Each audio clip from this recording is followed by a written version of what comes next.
So, what have the bastards at Planned Parenthood been up to in the past year? I'm going to walk through their latest annual report that they've just released, and I'm pretty much going to go page by page. If you haven't checked it out on their website lately, you're going to learn some things, as well as I am, that probably wish we didn't know about Planned Parenthood's ever increasing national abortion business, as well as their decreasing support of good services that we've been told we have to endure all of their baby killing in order to support.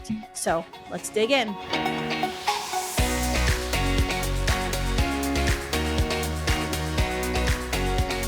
All right, so let's start by just going over some general highlights from this Planned Parenthood annual report. They call it their 2023 annual report. I think it's really data from October 2021 to September 2022 in some of the data that I'm looking at the annual report, but let's just go through it. First takeaway, you can quickly see at the back of the annual report in the finances section that government funding has increased with Planned Parenthood. The other thing we've also learned is their abortions have increased. But what has anything else increased? Yeah. Their transgender wrong sex hormone therapy has increased, expanded to even more of the Planned Parenthood affiliates. But all of their good services, contraceptive services, things like that, have continued to decline. We also learned in a report that they are fighting in about 30 different cases right now in 16 states, challenging abortion limits and prevention laws. They're boasting 112 policy wins in 8 countries with their affiliate, Planned Parenthood Global. So we have a lot to do, clearly. And as you all might remember, President Trump in April also came out and said that he thinks abortion is a state's issue. We in the pro-life movement obviously disagree. However, President Trump, here is something we can all agree on. Planned Parenthood must be defunded and debarred. And if you were elected president, and if you believe abortion is a state's issue, then prove it, sir. Defund and debar Planned Parenthood. What's debarment, you may ask? And why do you hear Kristan and other pro-life leaders saying it? Debarment is a process in which a federal contractor can be barred from receiving future taxpayer contracts in a way that it protects the federal government and us, the taxpayers, from bad actors who've been proven to commit fraud, waste, and abuse, which has actually been proven time and time again in many lawsuits. The most infamous one being a Texas lawsuit where they were found guilty of frauding the state Medicaid out of hundreds of thousands of dollars. So when we call for Planned Parenthood be defunded, that can only mean 1 year. So that's why we always say defund and debar Planned Parenthood, because that can prevent them from receiving taxpayer funds from 3, 5 to 10 years out. That is a gift that will keep on giving, Mr. President. If you want to win our votes, you should pledge to do that. I know you tune into the Kristan Hawkins show religiously, so I'll be waiting for your call. So for the first segment, let's dive in directly to what the abortion numbers in Planned Parenthood's annual report says. And I want to take your attention to like page 7, like their first kind of highlight page in the report, where Planned Parenthood out in the open on the like services highlight says that they committed 392,715 abortions. That is an all-time record for the abortion Goliath of the United States and of the world. But what putting abortion so front and center on that page means and shows us that when Alex McGill Johnson, the new president of Planned Parenthood, has been saying, she means. See, Planned Parenthood had a president after Cecile Richards left. Her name was Dr. Leanna Wen. And the common belief is she was fired, and she's actually said so. One of the reasons she was terminated from Planned Parenthood was that she wasn't emphasizing abortion enough. And Alex McGill Johnson, when she was nominated as president, said that was something she wanted to change. And boy, has she, because Planned Parenthood now has committed their highest number of abortions ever. It went up the last year. The report was 374,155 abortions. Now we're at 392,715 babies. That's about 40% of all abortions in the United States. It's unbelievable. When you go into the abortion-related section in the annual report, they talk about how they're fighting tooth and nail because 20-some states have either banned all or some abortions, and how they've been maneuvering, use this first year after Roe to maneuver to help patients get abortions in states where it was legal, meaning they're helping women get across state lines, paying for their travel. In fact, we actually see it down in the report in a later section where they said they helped more than 15,000 women. And they always say people, but they really mean women. They just don't want to say that because they don't want to affect or hurt the feelings of a trans woman who doesn't have a uterus. But they said they helped 15,000 women, mothers, receive travel assistance for their abortions, and helped more than 50,000 women, helped, using that term loosely, to cover the cost of their abortion. Probably what happened is the abortion was given for free in exchange for the mother signing away the rights of her child to be experimented upon. So Planned Parenthood, as you know, after the Center for Medical Progress's undercover research, they haven't stopped selling the bodies, the broken bodies of children they abort. Now they just get like explicit consent often from women. And in some places they're offering free abortions. So then they can say they're not being doubly paid, receiving duplicate payment for killing one human child. They're saying their abortion demand soared by 700%.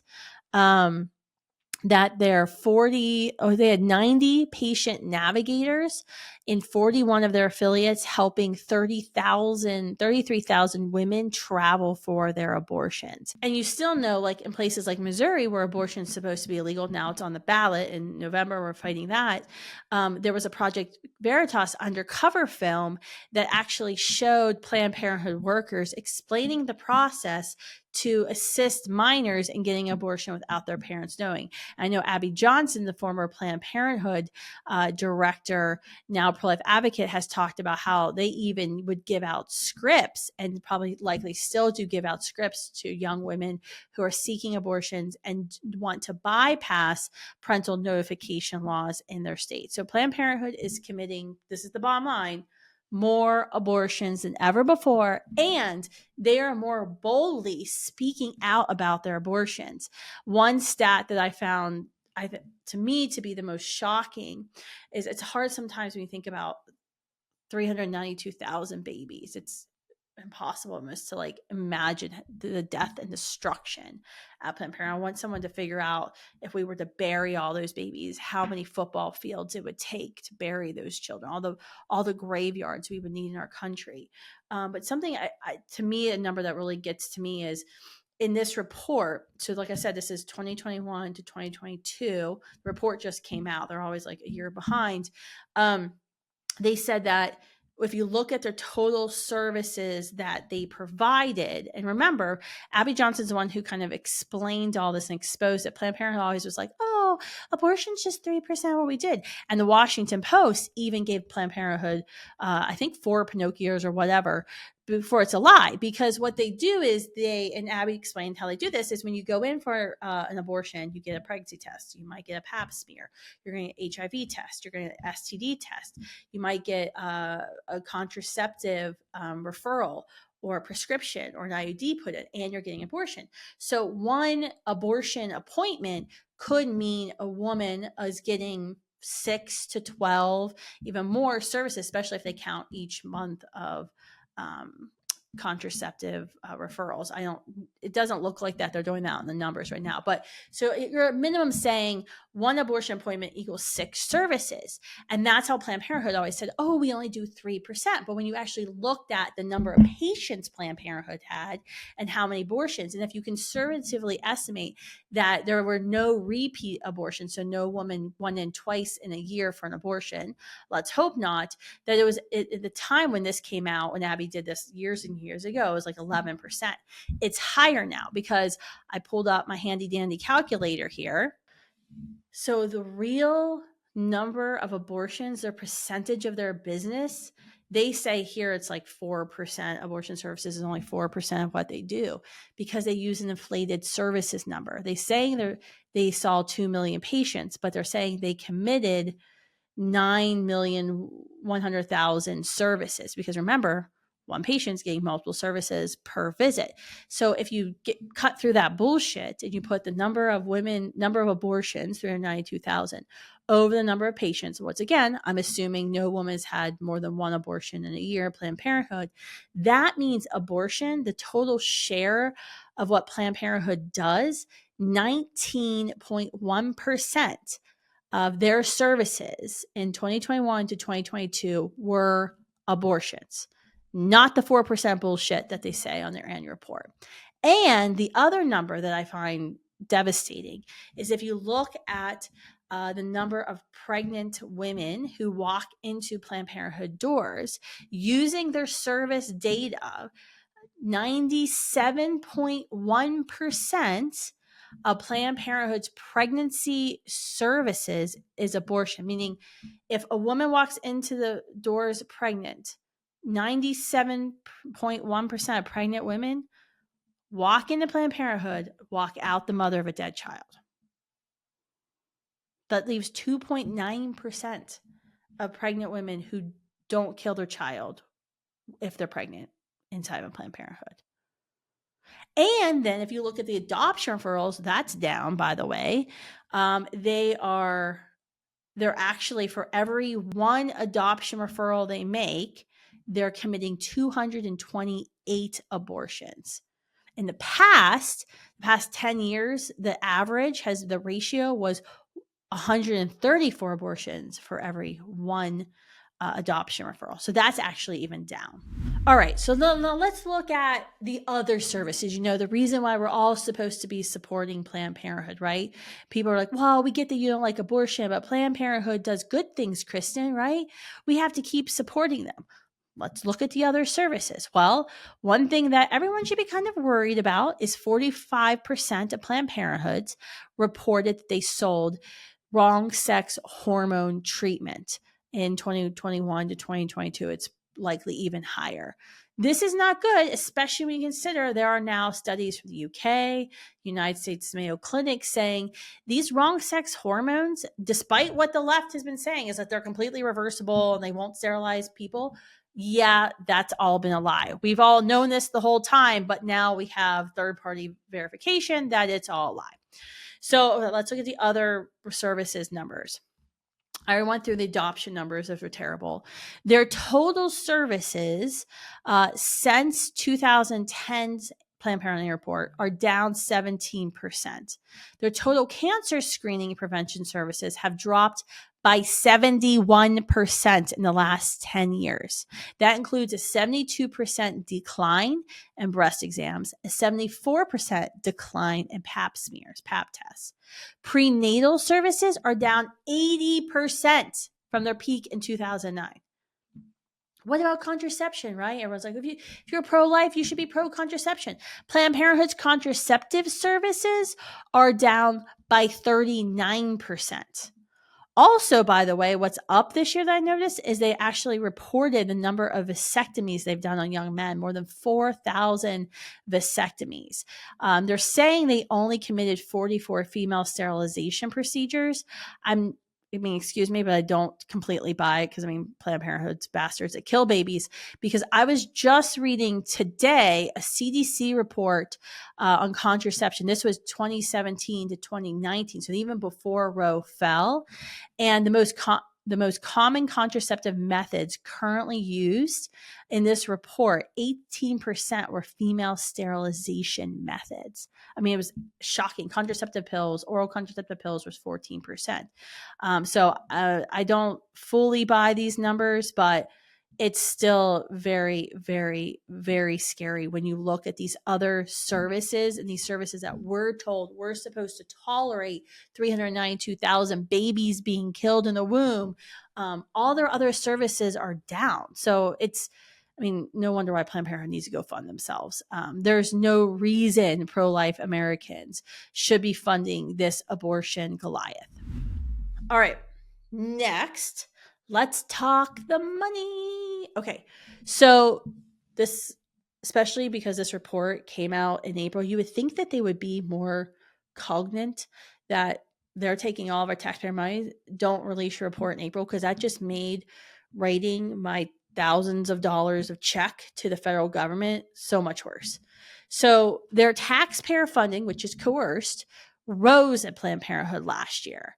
They went from 370 million in 2021 2022 to 399 million. The 2019 to 2020 number looks like it's 618 million. So it has just been going up. I remember when we were doing our defund Planned Parenthood work after the CMP videos in 2015, the time it was like 500 million. So it's literally just keeps going up. What you can tell is it's a 4.2% increase year over year from last year to this year. How does this happen? Well, it's because we elected a pro-abortion Democrat administration that literally, like in the first month of being president, President Biden reversed the Protect Life rule from President Trump, which then remade Planned Parenthood eligible for federal Title X grants. The money is, they're making a lot of money. This is an industry, like if you look, their total assets at the end of the year were $2.9 billion. Billion. Then if you look at, let's see here, the revenue in this fiscal year that was reported. Now the revenue is interesting because the revenue doesn't line up with the services. So the revenue numbers are 2022 to 2023, but the service numbers I said in the earlier part of the show are 2021 to 2022. I know, make it make sense. You would think something that's like a quasi-governmental agency that's receiving like $700 million from us could, like, I don't know, turn in an actual report that would make sense. But their revenue was $2 billion. $2 billion in 2022 to 2023, 699 from government health care services and grants. Private contributions and bequests was 997 million, so almost $1 billion. Unbelievable. Then when you look in the expenses side, what's interesting, and this is when people are like, I don't understand why the pro-life movement like loses ballot referendums or whatever. This isn't even Planned Parenthood's C4. I don't even think their C4 and their PACs put out annual reports to be scrutinized by people like me. This is just their 501c3, so tax deductible, meaning the work you do politically to advance legislation or to make people aware of views of candidates or elected officials is very, very limited unless you're breaking the law, which probably breaking the law. But even on the reported 501c3, they're saying they spent $113 million, $113 million in this 2022 to 2023 fiscal year on advocacy. That's lobbying, that's billboards, that's pressure, using fungible laws to be able to use tax deductible donations and money that they're getting from us to then be the largest lobbying force, one of the largest lobbying forces in Washington, D.C. Unbelievable. And it's completely heartbreaking when you think about this is our taxpayer money. So it's like, I know sometimes I talk with Christian pro-lifers who are, or Christians, I guess I should say, who are like, well, I don't like abortion, but I'm certainly not going to be a party to abortion. No one in my family is going to be a party to abortion. But I think we should put our time and money, into 100% services. We need to stay out of politics. Calling for Planned Parenthood to be defunded is messy, and you have to work with politicians who sometimes say stupid things or stab you in the back or whatever. Don't get me started. This is what gets me in trouble in these shows. But we need to stay out of it. We just need to focus on, services. But when you think about it, this is an industry that's profiting off of the despair of women. They made $2 billion. And when you're talking about, yes, let's go out to the work with the Campaign for Abortion-Free Cities, where we're literally door knocking pregnancy and parenting support in communities. Awesome. And we need to do more of that. And we need to put some serious money in the pro-life movement about highlighting all the resources and support that's out there, that's right there on standingwithyou.org and other websites, right? We need to do more of that because we're faced with an abortion Goliath that's spending $113 million a year just in what we know from 501c3 funds against us. That doesn't take into account all their political arms. Like, we are being completely outspent. So you can say, I'm only going to do this, but until we also defund and debar Planned Parenthood, we're not going to ever fully win when you're talking about battling for hearts and minds, when they're spending hundreds of millions of dollars against us. And we're like, hey, here's a couple $1 million the pro-life movement's cobbled together to promote, non-violent pregnancy support. It makes our job really hard. Now, granted, we have God on our side, the one who's already won the victory for us, right? Jesus Christ. So we got the big guy on our side, and nothing is impossible without him. But we need to be realistic. We need more money to counter Planned Parenthood. All right, everyone, our time is up. As you can see, I'm calming myself down. I get worked up when I go through Planned Parenthood's annual report. This is why I waited to do it with you in person, sort of. But what I think you can take away from this podcast and the facts I just gave you is, once again, Planned Parenthood approves. It is proving that abortion is a federal issue, 100%. And what they care the most about is killing preborn babies. My biggest takeaway from this is we need to do a better job in the pro-life movement. Certainly, I'm going to be calling on our team at the Pro-Life Generation, Students for Life, and Students for Life Action to do this in the coming weeks and months. Planned Parenthood needs to be shut down. The first step to shutting down Planned Parenthood is defunding them and debarring them. We were so close in 2015 and 2016 to finally seeing Planned Parenthood defunded. We had votes in the House of Representatives to fund them, actually. At the end of the day, we were stopped by Democrats in the U.S. Senate. This is why politics matters, guys. This is why we need to vote pro-life first in November, because who we elect to the House of Representatives, who we elect to the U.S. Senate, who we elect to the White House will determine if we can defund and debar Planned Parenthood. If we can do that, if we can take $700 million out of this $2 billion industry every year, almost half of their funds, we will literally save tens of thousands of lives. Because if you look at the numbers, and if you go back the past 10 years of Planned Parenthood numbers, you can Google it for yourself. The more taxpayer funds Planned Parenthood gets, the more abortions they commit. There's a direct correlation. More money, more abortions. More money, more abortions, less services.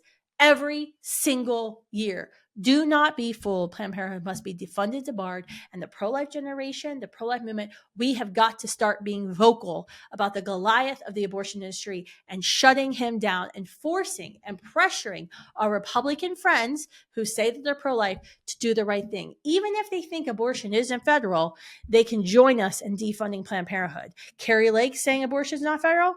Okay, Carrie Lake, if you get elected, might be a long shot. If you get elected, defund Planned Parenthood. Put your money where your mouth is. I'll take that any day of the week, and then I'll continue to bug you on everything else. So thank you for joining me today at the Kristan Hawkins Show. If you haven't already subscribed, make sure you subscribe at YouTube, Spotify, Apple Podcasts. All links, basically it's just Planned Parenthood's report, is in the show notes. Thanks for joining me. See you next week.